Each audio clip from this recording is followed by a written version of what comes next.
Hard enough coming off. Oh, look at this. There's a seal here. What's this?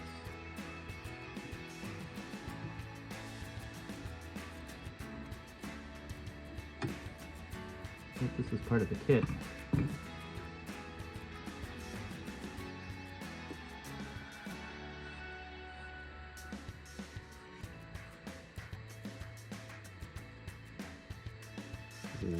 Some kind of a metal flange. Okay, so I think I figured this out.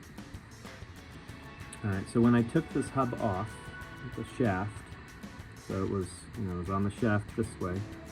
When I took this hub off,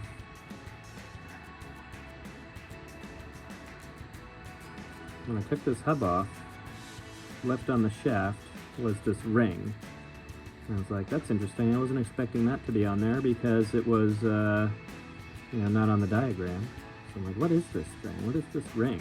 So I'm looking at it and I'm like, well, maybe it was a speedy sleeve. So I spent some time tonight looking at speedy sleeves, and it's close, but it's not a speedy sleeve. And so as I looked into this more, I'm like, what is this ring? I've spent, a considerable amount of time trying to understand what this ring is.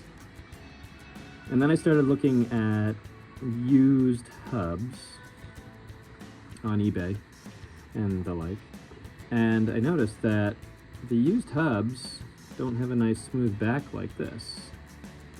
Now I've worked with hubs where they do have a nice smooth back, but this one does not.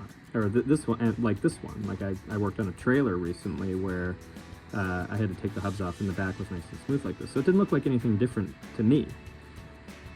But as I looked at pictures of used hubs, I realized that this piece here is actually supposed to be attached to the hub. It looks like this. It's actually like an integral piece of the hub. And so you gotta ask yourself, like, well, why is this separated? And if you look close, you can kind of see, like, it's almost like something cut it. This is a very sharp, like razor sharp edge here. And you can see here too, there's been some cutting. So, why? And the fact that this is separated, well, now that explains why this hub is moving back and forth on the bearing. Now the bearing is, admittedly there's a little clearance problem with the bearing, but I mean, that's negligible, I would say.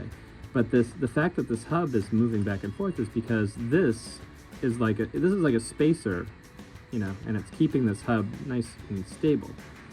So how did this get cut through? Well, when I took the drum off and I looked at the brakes, I noticed that, so this is why it's good to save everything. So I noticed that this top spring was worn through. And I was trying to understand why it was worn through so much. Like, look at right there. Like worn. And what I realized was this was actually installed upside down, and it was rubbing on the hub. Like this. So, picture this on the shaft, the axle. And this was actually touching like this. It wasn't bent up the way that it is now. It was more like this. It was actually bent down around it like this.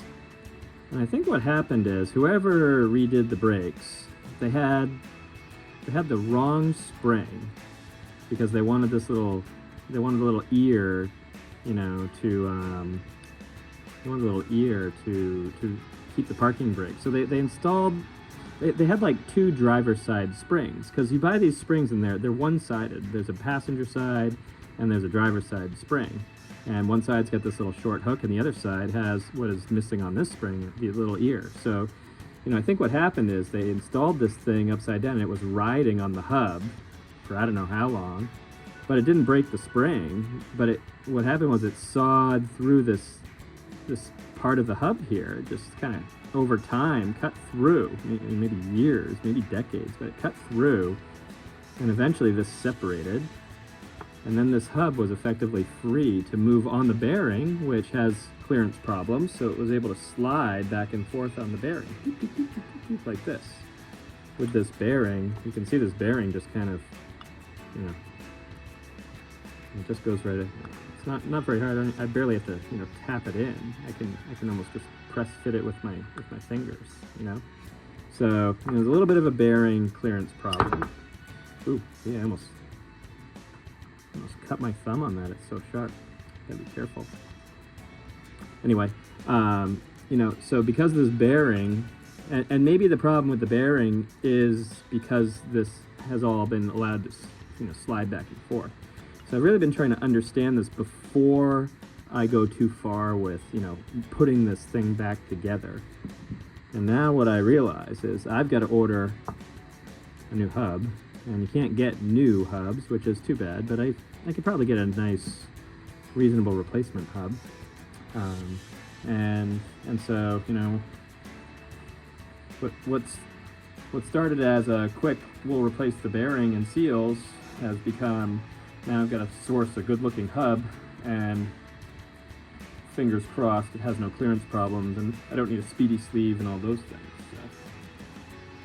See now the difference between the passenger side. So this is the driver's side with this ring, and this is the passenger side.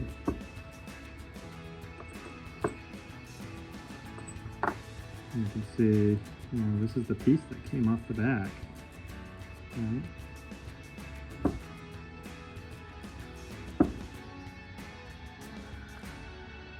So that's junk.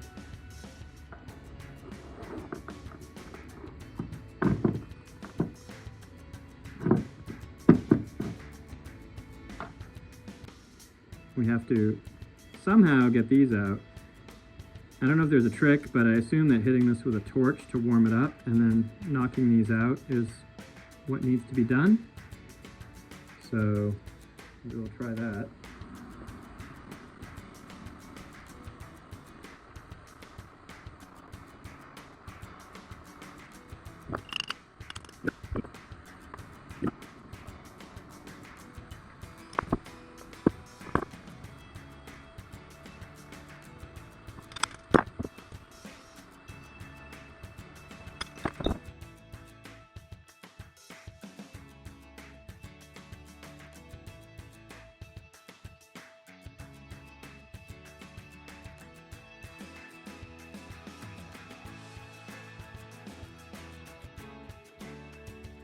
That's enough for now.